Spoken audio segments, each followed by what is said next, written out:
October 30th, All Hallow Eve. I'm almost out of power on my phone, so here we're going to do this quick. This is Tim Gillio. It's the rest of the story. Yesterday we finished off with separation turned on the Civil War. Today we're trying to, today's supposed to be a scary story day, so we'll try to scare it up a little bit. It is All Hallow Eve, so yesterday we left off. We never got around to the U.S. Civil War. We're going to get into that a little bit. We're going to get into some of the things that happened with the, some of the questions that are still coming up about the indigenous groups or different divided groups amongst the populace. So we're going to try to get into that, how that intercedes. We looked at they've come out with their platforms now for this WEX is now becoming political parties. I think that's a bonehead thing to do, but that's what they seem to want to do. So we'll talk about that a little bit. Why I can see there's issues there already that are going to arise from that. So let's get into it. So we finished off yesterday talking about the Yugoslav war, the Yugoslav separation, civil war that created 6 autonomous states. Of course, they started out as 6 autonomous states. They're put together, as we talked about yesterday, 1945, when they ended the monarchy system. They created their own republic, a socialist republic, which otherwise known as a communist system, which then was run by one man, Tito, until 1980, until he died. After Tito died, the people trying to get into power did pulled what we've seen with Obama do in the U.S. We've seen Trudeau do it here. We've seen it quite often. They use the power of division. So by isolating primarily minority groups, making them look like they've been victimized by the majority, making the majority feel guilty for being majority, they end up occupying a certain spot in the controlling your nation. The problem is that they don't stop with the division. Why they don't stop with the division in today's market, back then, you can't, because once you've patronized these groups want payment. So you patronize them by suggesting that they have something coming to them, and they want that payment. You've convinced them now that they have been morally or ethically wronged. Therefore, you have to make good for it. So now you have to continue to patronize them. You have to continue with the divisive nature. That creates hate, right? So when they talk about hate speech, when Trudeau talks about hate speech, the Liberals should be all arrested. Every one of them. Everyone should be arrested, tried, and convicted, and thrown away for 20 years because they've created the hate speech. There was no real hate issue in Canada. There never was until really Trudeau got along. Same as in the United States, that wasn't a big issue. It hadn't been a big issue for a long time. So they go back and they regenerate old hurts from hundreds of years ago if they have to, whatever it takes. They try to ignite some compassion in people and try to give them a reason and a cause. Well, they've done that, but unfortunately what's happened now is that they've ignited a Western separatist movement that had more or less been silenced for a long period of time. That is now, there's a whole new crop of people, but there's a lot of old timers like me that remember why it was important back when the last time it was ignited. More importantly, because of who my family is, coming from being prominent in the agricultural community in southern Alberta. My great uncles, my great grandfather, prominent enough that the last member of that family that died was my grandmother. But 3 months before him was her oldest brother. She was the baby. He was the oldest. He died at 105. And before he died, Uncle Carl, great Uncle Carl Anderson, they wrote a book about him. The government did. Thanked him very much for his founding of the Cattlemen's Association, irrigation in southern Alberta, a bunch of other things. In those days, you got to remember, we were an agriculture nation when they started all this stuff, long before the cat had oil. So, he was the family contributed quite well. I mean, there's more to the story, there's more of them involved, but just to let people, give you a little idea, it's kind of sad to watch that when oil came along, the nature of how the West was treated even before that, long before oil was even born, is borne out by a cartoon from 1915 in the Winnipeg Free Press, where it shows a cow being fed hay from Manitoba, Saskatchewan, and Alberta, and milked by Ontario, Quebec, and the Maritime provinces. So that's pretty telling. That came out in 1915. That was 104 years ago. So this has been going on for a long time. The oil thing didn't change anything. Then along come equalization. By that time, again, everybody's trying to go along to get along and try to make a nation of everything. We'd gone through we'd gone through the Second World War. The First World War, we'd earned our right as a nation. The Second World War, we'd gone through that, and we're proud of our fathers and grandfathers, and the nation was proud of them. They'll come on the Korean War, did well in the Korean War. Canada was well represented, fought as a nation, fought as one people. Didn't matter, there was no division. And back in those days, of course, people didn't lock doors. I don't think locks even existed. If they did, they must have been for the extremely rich, because you left your keys in your truck. Even when I was a kid, the keys were in your vehicle. There was a lot of vehicles had guns, loaded guns, hanging in the rack in the back or in the pocket in the front. That was a normal thing. You walk around the high schools, they'd be everywhere. The guns, we had different guns back then. Those guns didn't just jump up and go shooting people. These guns they got today, they're a little different. I seen one from Ozzy Osbourne today, just for you guys. It was kind of a joke. It was a meme. I don't know if he said it, but anyhow, it was kind of funny. He said, "Well, if guns kill people, why every time we go to the war do we need to send soldiers? Why don't we just send the guns?" Get it? Yeah, it was a joke. I don't know if it was a meme. I don't know if he said it or not, but it was kind of cute. That's common sense, and so anybody that's listening that's as liberal or progressive, you don't have any common sense anyhow, so you might as well shut this off and go somewhere else. But the reality is, we're looking at division. We looked at what happened in the U.S. in the Civil War. The U.S. Civil War wasn't about ending slavery. It didn't start that way. The Proclamation of Emancipation, which is the act that ended slavery, didn't come around towards the end of the war. Prior to that, it was the only slave contributions the slaves gave to the war, or what created the war, was on an economic basis. Is the fact that a slave cost so much more to own than wages were being paid in the North to free men. The North, having this burgeoning manufacturing base that needed cheap labor, was competing against the South, which had the number one export crop that was worth a ton of money, called cotton. And the South, where they had the most slaves, they also had a lot of free men or free slaves that stayed down there because the wages were so good. Why would I go freeze my ass off in the North? And so what happened is when the first Republican got in, Lincoln said, okay, we're going to equalize through taxation your export products so that we can spread the wealth through the North. And basically Jackson, who was the opposition at the time, who became, of course, President Jackson of the Revolution, the Union, not the Revolution, but the Union, he said, go pound sand. We're not going to. So they went back and forth a little bit until the southern states said, screw you, we're seceding, and we'll start our own country. We're going to call it, we'll be the Union. And so that created the Civil War. And the black issue became the reason the black issue became as important as it did is towards the end of the war, we basically had a stalemate going on where both sides were kind of at logger's heads. They were stalemated. So to create the only other side outside of financial means, which means they blockaded the harbors going into Charleston, South Carolina, which is one of the major seaports or export ports. The problem is if the British ships come in or different ships come in, and there's one thing to try to blockade them. You couldn't very well sink them. You cause a much bigger war that they couldn't afford to do. And the North at the time was also getting their money from Europe, from basically the association of the Rothschild banks, even though they generated the greenbacks at that point. They still needed to get something to back them with for their international trade, because of course the greenbacks might work well for the localized economy, but it didn't work well for the international trade. So then you had in the South didn't get there in time. So outside of having to pay with gold or silver, they paid with cotton. Cotton still being a number one export crop in the world. So at the time, it was like oil of the day. So they paid with cotton, and that's how we, so that was at the point we're at loggerheads here.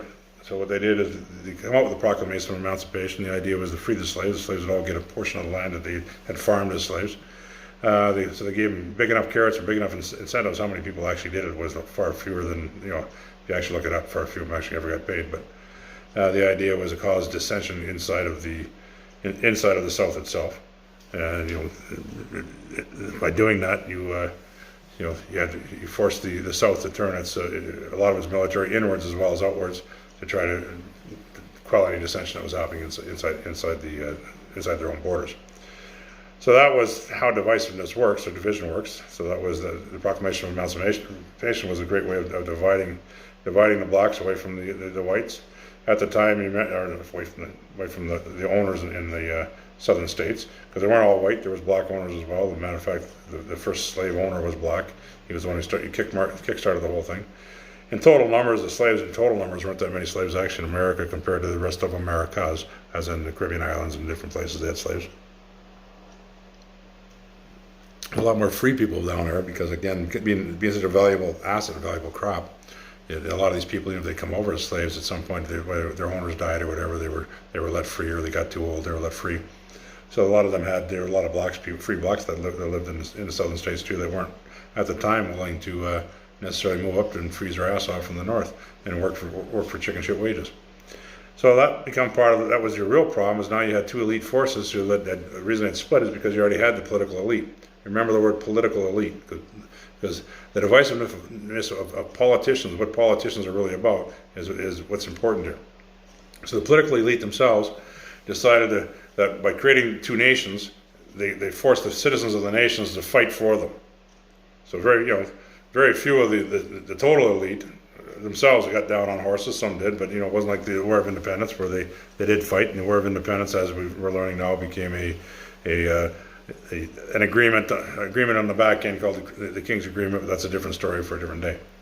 So right now, as we're sitting here with with this economic war, which is really what it's about, what you're looking at Canada. So Canada has that sitting there. So we looked at these three civil wars, and we're saying, okay, what's happened? Of course, the Civil War in the United States went on for 4 years and a bit, and killed a lot of people.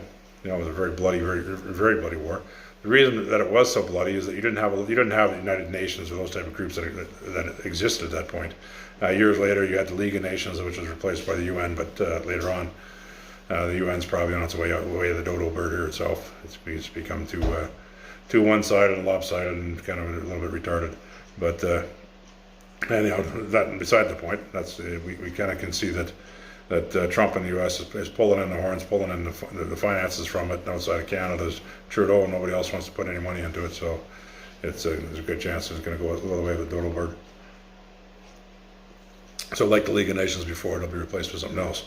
But because there was nothing like that, there was no NATO where nobody stepped in. The French and the British weren't really interested in going loggerheads against by interfering in the American Civil War. American Civil War, interesting enough, got a lot of its soldiers from Canada by the method of what's called Shanghai, get them drunk and then hog tie them and ship them across the border, put them in a uniform. You fight or die. It's called Shanghaiing. It's commonly known as ports, because ports around the world, they still do that with ships. Shanghai citizens, put them on ships and they just basically disappear into a world of slavery. So that was that's how the system worked. So basically, again, you have an economic war. In this case, the elites, right, had the citizens fight for them, right? That's why it's called the Civil War. Citizens are fighting it. The elites are sitting up top. At the end, it was all done and said.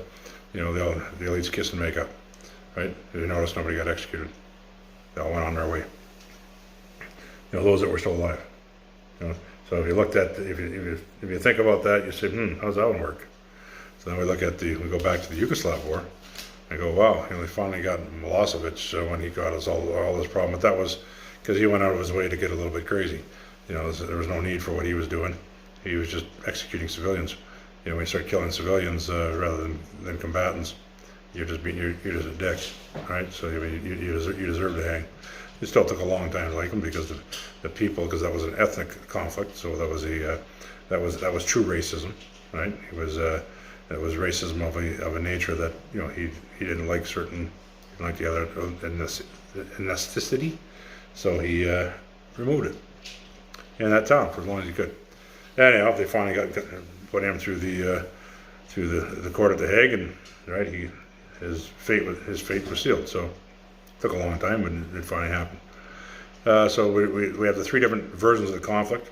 what caused them, how they unfolded. We know the answer to what ended up as being the result. So in Canada, we have now we have economics, and we hear about it all the time in the word of equalization.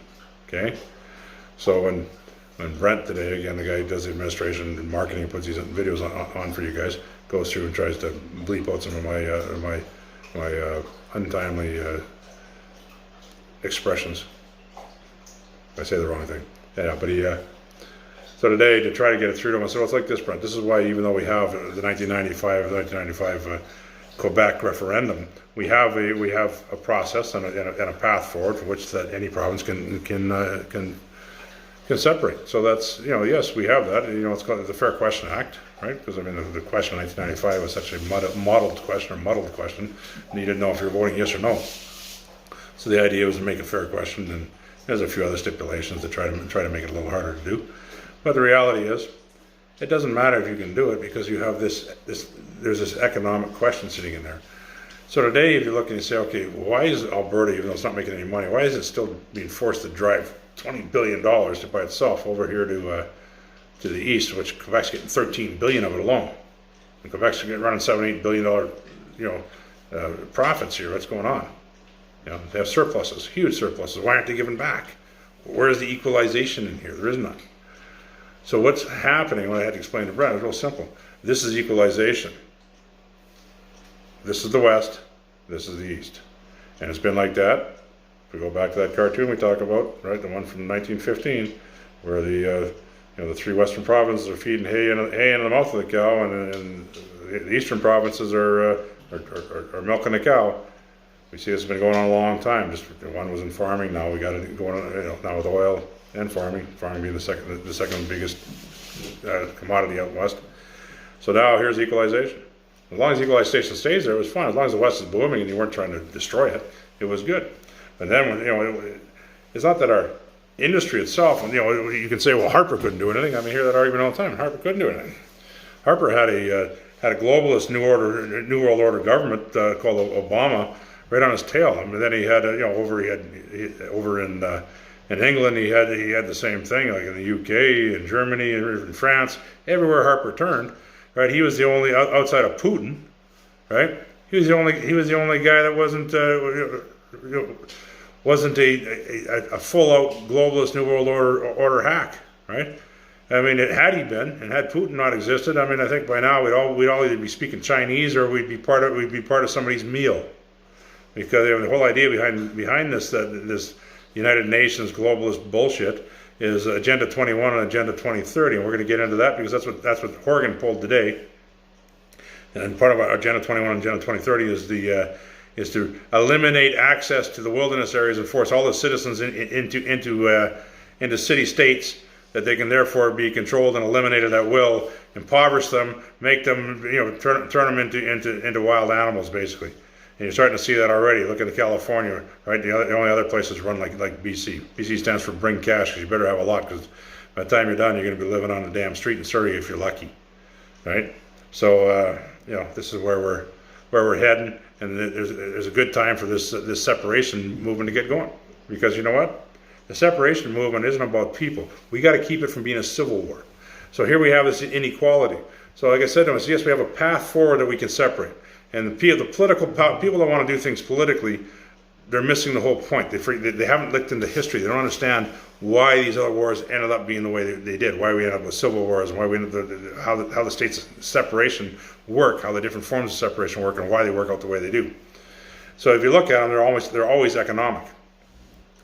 So they use division to set up power, so they can control power. Then they try to use division to keep power. Division of people. Right, so we divide people, divide to conquer. We all heard that. Now the economic powers, we look at equalization. So if all of a sudden what Alberta's talking about, saying I get no to equalization, well, here's what happens. Right, it was like this, right? Here's go back a little bit higher than everybody else, but it's like this, right? Then all of a sudden it goes. That's what no to equalization means. You think these guys are gonna let all that money go away? We're talking a lot of money here. You think they're gonna just let it go away? That ain't gonna happen. Right, they're not going to let you. That's before secession. That's before you try to separate. Just by saying no to equalization. That's going to cause a civil war. So if you're going to cause a civil war anyhow, you might as well get at it. So what is a civil war? Why don't they want to get at it? And that's the important question. What a civil war is, again, the Civil War is actually citizens fighting against each other. The elite, just like what happened during the American Civil War, more or less control it, and they run the battles and they run whatever, but they try to stay out of harm's way as best they can. A civil war, you see, the citizens pay the price, right? Even at the end, the citizens got to pick up the bill anyhow. The citizens always pay the price. But now we look forward to the other type of war is called a Revolutionary War. So a Revolutionary War is if everybody in Canada agreed that, okay, the problem isn't with each other from east to west. The problem isn't with the Quebecers versus the Albertans or the LGBT community or the Native community. The problem is with politics. The problem is with bureaucracy and the judiciary. So you say, okay, what kind of politics exist? So we know we have federal politics, different parties and different political structures. We know we have provincial politics, same thing, municipal politics. But the politics isn't in there. See, politics is everything in life is politics. Every one of us perform. You know, we deal with politics on a daily basis without even realizing it. If you live on a native band, right, you elect your council. That's politics.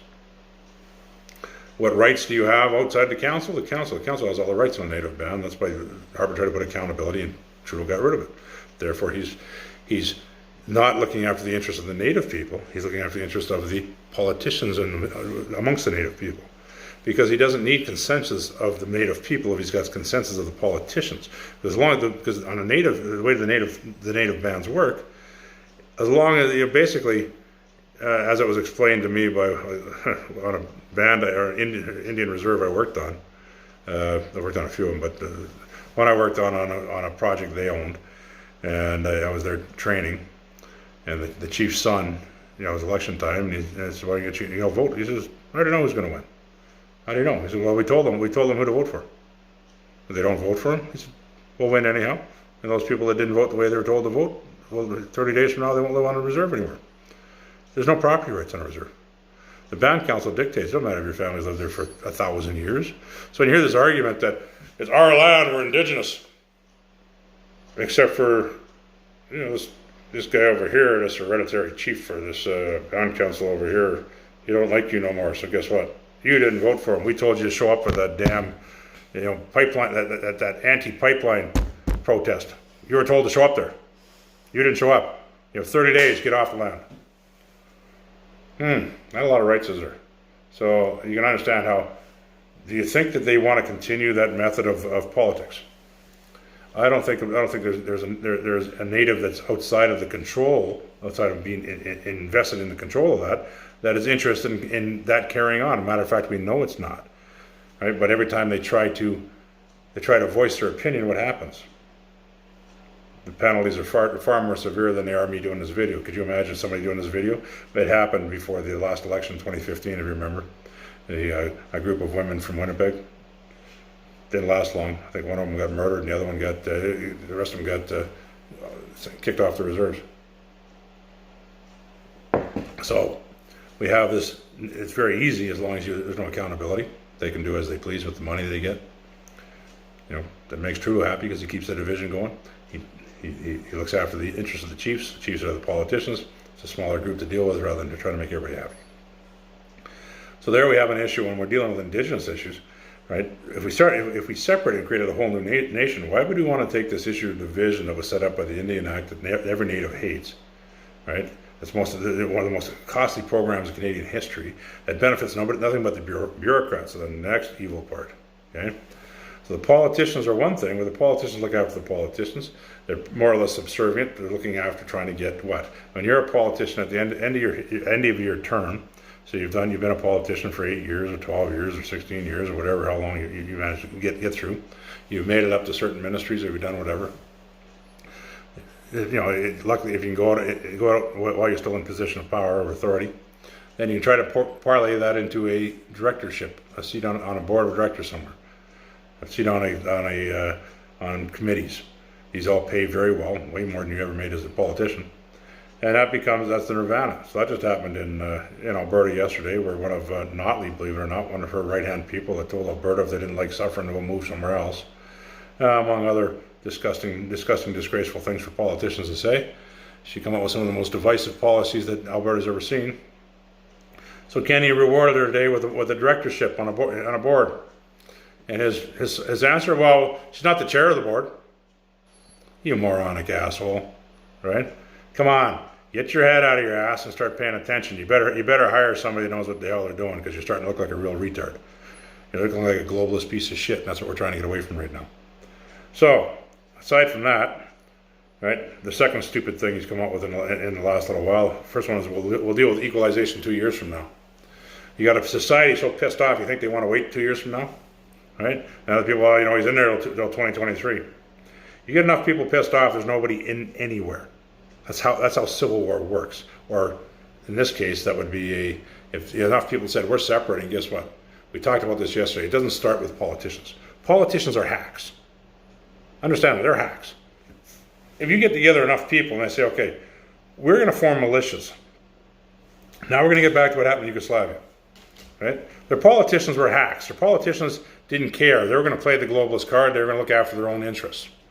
Politicians have a tendency to do that. So along came these militias. These militias started to form up in areas, and these militias started to grow, and pretty soon the militias are getting more powerful. Hey, I hear they got a militia in Dawson Creek. We better get one in Fort St. John and shut one in Grand Prairie. Well, next thing you know, well, we're big enough. Let's join together. Now the militias are the police force, because the police can't compete against the militias. So therefore, what are they going to do? Arrest them? Right? Pretty soon, they have more gun power than they do. So you can do what they did in Oka. They can try to bring in more and more and more people. But at this point, the militias are starting to, you know, if the government continues to do what the government's done, there's so much dissension amongst the people, the size of the militia starts getting bigger and bigger and bigger. And that starts to spread out, and that's what happened in Yugoslavia. And that's probably what's going to start happening here, you know, if things don't get calmed down here pretty quick. You know, and calm down means go to work. Right? Provide people work. Bring the gravy train back. Don't care what it costs. You seem to be willing to give away 36 or 70 billion, whatever the hell you gave away to foreign countries, right? You better start dropping that money back into the oil patch and get it going. So if you don't, then get used to militias. That's kind of what's going to happen. So the militias start building up. These militias have built up. You end up with politicians for a while. The politicians, the idea of a legislature or a House of Commons, or whatever you want to call it. The idea behind that is a place for debate. So if you look at what's going on in the U.S. right now with this impeachment stuff, the Democrats have decided they're going to shut down debate or decorum. They're just going to basically do whatever they want. They know damn well at the end it ain't going to work, but they're hoping enough people are stupid enough that you'll say, oh, well, look at that Trump's evil. Not realizing that the people that are calling that, I mean, that's the kettle calling the kettle. That's a really dirty old kettle calling a brand new pot black, by the way. Brand new pot hasn't even put on the stove. That's how bad it is. But they're going to get caught up in that, and there's a reason they're doing it. They're about to go their crimes are about to come out, and they know it, and a lot of them are going to get arrested, and a lot of them are going to get charged with treason, and treason is execution. So, I mean, right now, Trump's allowing it. They're allowing this all they go on, so people can see just how stupid they're. But that at the same time exposes people like Trudeau, so hopefully that'll put an end to what we're doing right now. That's the reason I'm mentioning it. Because if Trudeau's caught up in this with his friendship with Obama and his friendship with the Clintons, if he's somehow caught up in this stuff, then, you know, being a member of NORAD and a member of NATO, especially militarily, where they've proven that things have happened. I won't get into what it is. I mean, it's here nor there. But if he is caught up in stuff that he could be found wanting, right, criminal activity, especially if it's happened in the United States, let's just say I don't think his being Prime Minister of Canada is going to protect him. So, you know, it's kind of hard. SEAL Team 6 is pretty quick. Pretty fast. We had to replace them after Obama killed them all, but we got new ones. So anyhow, we'll see what happens there. But right now, let's carry on with what we're doing. So we know what happened in Yugoslavia. They formed up these militias. It's going to happen here. Same thing. The politicians, Kenny, doesn't matter who they are, Horgan, doesn't matter who they are. All of a sudden, their powers, their powers of conversation and control become mute. Again, we talked about this yesterday. They then try to become somewhat of a quasi-military power. That becomes, if they do that, they start bucking heads with the militias, and they probably find themselves, quickly removed. So at that point, you have to look at, okay, what are the outside interests that are trying to stop this? So we know that if that forms up our internal governments, we're just fighting the internal governments at this point. So as the separatist angst goes on, Now that we're forced to fight our provincial governments, guys like Kenny, maybe Mo will say, Kenny, you're nuts. We got to side with the people. Now Kenny still hasn't given up on that. Kenny's decided he's going to go around the province now, and he's going to have a heart-to-heart with the citizens and ask them. So I mean, maybe he's fine. He went back and going to take a page out of Ralph Klein's book, and he's going to go talk to Dorothy and Donnie and see what they think from Airdrie.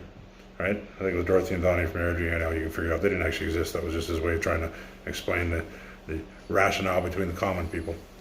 So, anyhow, we'll see what he comes up with. We'll give him a little bit more time. Meanwhile, people still aren't going to work. People are still getting angry. The longer they get angry, the further it goes. Now we're going to look at our Horgan. Horgan again today. What did he do?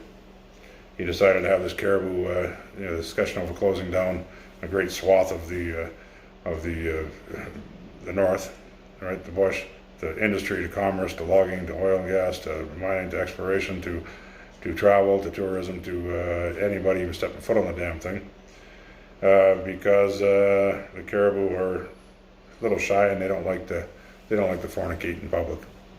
Problem is, reality is there's not a lot of caribou there because there's not a lot of lichen. The type of lichen they eat is very specific. They don't eat anything else. And because there's not a lot grows there, and it's naturally we're not growing there. I kind of know all this because a great deal of that used to be the guide of it when I was growing up. And I asked the old man, why isn't there any?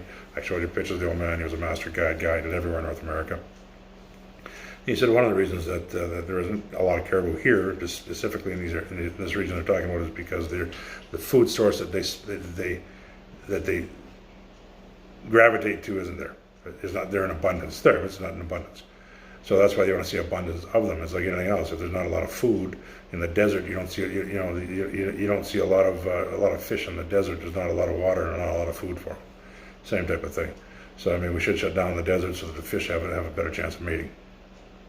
Something like that. That's kind of what's going on. But the thing is, I mean, he's had these consultations, and he'd sworn that he'd have these consultations. He even hired Blair Lekstrom, who used to be the MLA for here, to advise him on it. Blair Lekstrom come back and basically gave him an honest, truthful answer. Horgan didn't like it, so now his consultation process is in Vancouver. But I heard they have a huge caribou population down in Vancouver. I heard right downtown, right around Davie and Dunforth or something like that. Who the hell knows what it's called? But yeah, they got a huge population down there. It must. So in other words, so in the middle of a concrete jungle, the most polluted place on earth, right, where they pump raw sewage in as fast as they can, like no other place of business. They're going to dictate the fate of everybody up north. I like that idea. It's just like the agricultural land reserve bullshit they're trying to pull too, where they can just remove me from my land for whatever reason, just because I just said that they can actually remove me. But that's okay. I always like something to fight over. So let's get on to the next thing. So we talked about Kenny, we talked about Horgan. Let's talk about the elephant in the room. So Wexit has decided that they're now a political party, and part of their political party is they're going to patronize and pander to the indigenous groups, the LGBT community, the Muslim groups, any divisive group we can find out there. Because not like we haven't discovered that the reason that our nation is in so much trouble, the reason that it's changed so much is because our politicians went into this atmosphere not of equality but of division.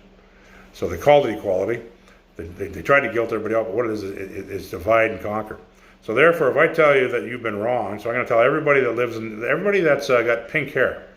If you have pink hair, you've been wrong for so damn long, and you were born with pink hair, and everybody should just damn well accept the fact you got pink hair. As a matter of fact, I think that you should be restituted for pink hair. I think your family had pink hair 1,000 years ago, so therefore we should pay you something. Sounds good to me. Let's see, I got pink hair? No, I can always dye it. Yeah, you understand what I'm saying? So we've done this with the natives, right? So the natives now believe that they're owed something, they have something, that they don't have to work for it. We've done it with blacks, especially in the U.S. We're doing it with the Muslims. We're doing it with, the Muslims are entitled to way more. Why? Because they're Muslims. We've done it with the LGBT community. We've definitely done it with Quebec, right? Quebec's massive, it's a massive, bigger contribution, contributes nothing to Canada, but it's a massive contribution out of Canada. So here we've used the power of division to keep these political hacks in power, who have done nothing but harm our nation. And why do they stay in power? Because they're controlled by the elite. The elite put them in power. They do as the elite want. The elite want us, basically they want to eliminate humanity, or a good portion thereof. They like to actually even tell you about it. It's Agenda 21, Agenda 2030. Go ahead and read it. It's up to us to stand up, but we can't get past this division, and we create this opportunity to get past division called where we use the rightful anger of the civilians, of the citizens, and then all of a sudden the people that decided to want to stand up for it and create these movements then decide they're going to turn the movements into political theater.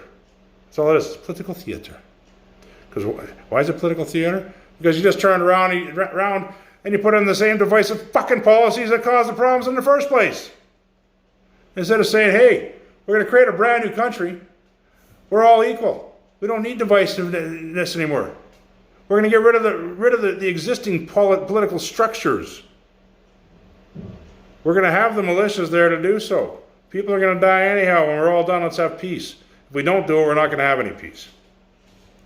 So the good news, as we learned in the Yugoslav, right, the burgeoning political structures don't exist, right? They don't survive. The people, basically at some point, say, go F yourself, right? What we want fairness, we want equality, we want to go back to being brothers of men. We want to go back to being brothers again. We used to be that way until the